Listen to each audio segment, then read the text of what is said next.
on Monday? I'm not really sure yet. I need to kind of put together the FRQ review first, but yes, test next week, early in the week, Monday or Tuesday. One of those 2 days for sure. Okay, and then we'll move into rotation, which I'm already set up for, all that stuff there. Good times. So this is our impulse and momentum unit. I'm just going to briefly review all the concepts that you need to know, how to apply. Impulse is defined as when a force acts on an object over a certain time interval. It is just the product of those two numbers, where force is obviously a vector. That is impulse. Sometimes it gets the capital letter J, which is considered to be a vector as well. That is our definition of impulse. Remember that it was just a consequence of rearranging Newton's second law, right? Newton's second law rearranged gives us on one side of the equation F times delta T, and on the other side of the equation delta P.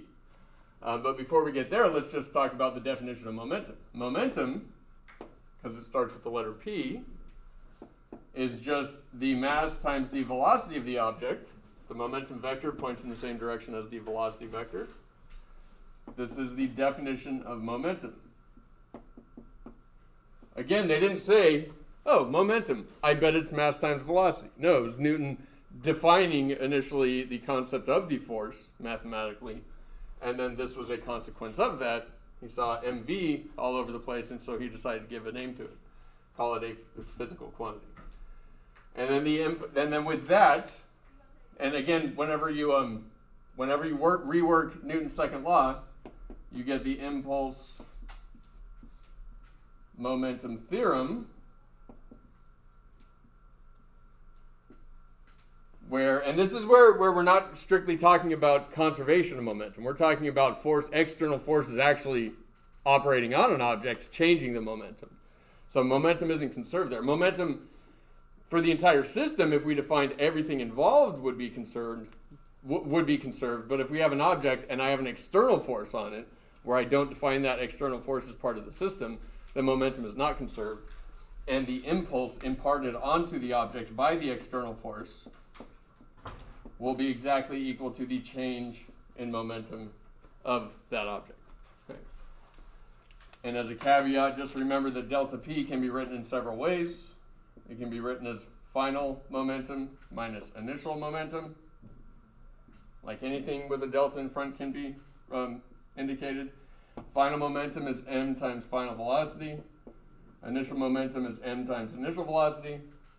And as long as the mass doesn't change, in this class it doesn't, until you get to like rocket science and stuff like that, the mass won't change. So you can factor the mass out, and then you just get v minus v naught. So any of these can take the place of delta P, if you so choose, if it is convenient for you. Because very often you're given quantities like velocities, masses, forces, times, and you're asked to find something like final velocity, which is not indicated explicitly in the impulse momentum theorem, but can be if you just expand delta P out. Okay. Graphically, we can depict impulse on a force versus time graph, just like we can define work on a force versus displacement graph. We can define impulse by plotting a force versus time graph. And if I have, even if the force isn't constant, like say if I stretch something on a spring and let go of it, and as that spring force is exerted on the cart and causes it to move, the spring force actually changes. In that case, it would actually go from maximum force to minimum force. Right? But no matter what shape this graph has, the area is equal. Can I spell area? The area is equal to the impulse, the total impulse over that time interval. And then once we have that quantity, just by calculating the area, we can then equate that area to the change in momentum. So you can get the area under a force versus time graph, and then if you know the mass of the object and you know the object started from rest, you can easily find the final velocity using the impulse momentum theorem in conjunction with the graphical depiction of the force acting on the object over a certain time interval. Okay. Cool beans? All right. Realize that if the graph here, let me extend this a little bit, ends up veering into quadrant 4, then this here would be positive area. This here would be negative area.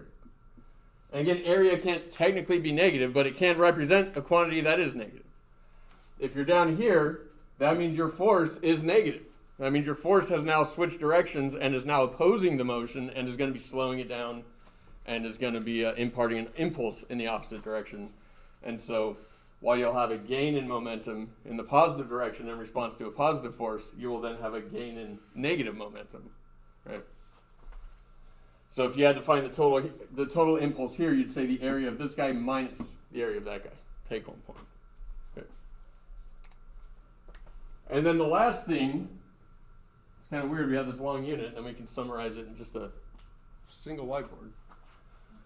The last thing, again, Emmy Noether, I don't know how to say her name, proved in the late 1800s, early 1900s that momentum is a conserved quantity in a closed system. It is a conserved quantity, and so the conservation of momentum, the law of conservation of momentum, simply states that the net momentum initially in a closed system will always be equal to the net momentum after whatever elapses. If nothing happens, then obviously the momentum is going to be the same. If there are collisions, momentum will still be the same. If there's explosions, the momentum still will be the same. Remember, the momentum is a vector, though.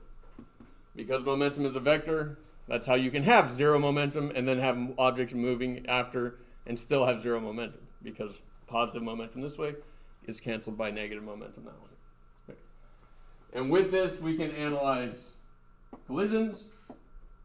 Can't spell that either. And the three types, elastic collisions, which are the really bouncy ones. And then we have inelastic collisions. And inelastic collisions can be partially inelastic, which means the objects do bounce off each other, but they're not going to bounce off with the same kinetic energy they had before, and totally, or perfectly, inelastic. And if a question asks, is the collision elastic or perfectly inelastic? Perfectly inelastic, they stick together. Partially inelastic, they bounce off, but kinetic energy is not conserved. Or totally elastic, or just elastic, the kinetic energy is conserved. So if you have quantities like mass and velocities before and after the event, be it a collision or a recoil or explosion, then you can determine the kinetic energy before and after, and then you just add up total kinetic energy before and after. If those numbers end up being the same, you know the collision was perfectly elastic or just elastic. If those numbers aren't the same, then you know it was at least partially inelastic. If the objects stick together, it will be totally or perfectly inelastic, and you will know that kinetic energy will not be conserved. Total energy is still conserved, it's just going to go into forms that we don't study in this class, mainly thermal energy and sound energy, mainly thermal energy. So we have collisions that we can analyze with the conservation of momentum, and we also have explosions or recoils. Right. And then if you have two-dimensional stuff going on, two-dimensional collisions, then we can also break this down into the net momentum in the x direction initial equals the net momentum in the x direction final, and the net momentum in the y direction initial equals the net momentum in the y direction final. And if you have a situation involving that, then that's when you got to break down your velocity vectors into their components to then determine because the mass is a scalar. Mass is not going to be direction dependent. So all you need to do is break the velocity vectors into the components, and then m times the y component of the velocity will be the y component of the momentum. M times the x component of the velocity will be the x component of the object's momentum. And then the rules of vector addition still apply. that's this entire unit. Okay, so we're going to have a few days here to review, so at least 3. And so today we're going to focus on the multiple choice questions. That's going to be due tomorrow night. I will, and that's why I'm saying we might not test Monday, because I might have maybe half the period tomorrow to answer questions about this worksheet, the multiple choice question worksheet. And then we'll start the FRQ tomorrow, maybe finish it Friday. Well, we'll see how it goes. But this will be due tomorrow night, though. And you might have a little bit of time in class tomorrow to work on it. So the rest of the period today, go ahead and work on that worksheet. And if you're at home, you can join Zoom and ask questions if you need to. All right.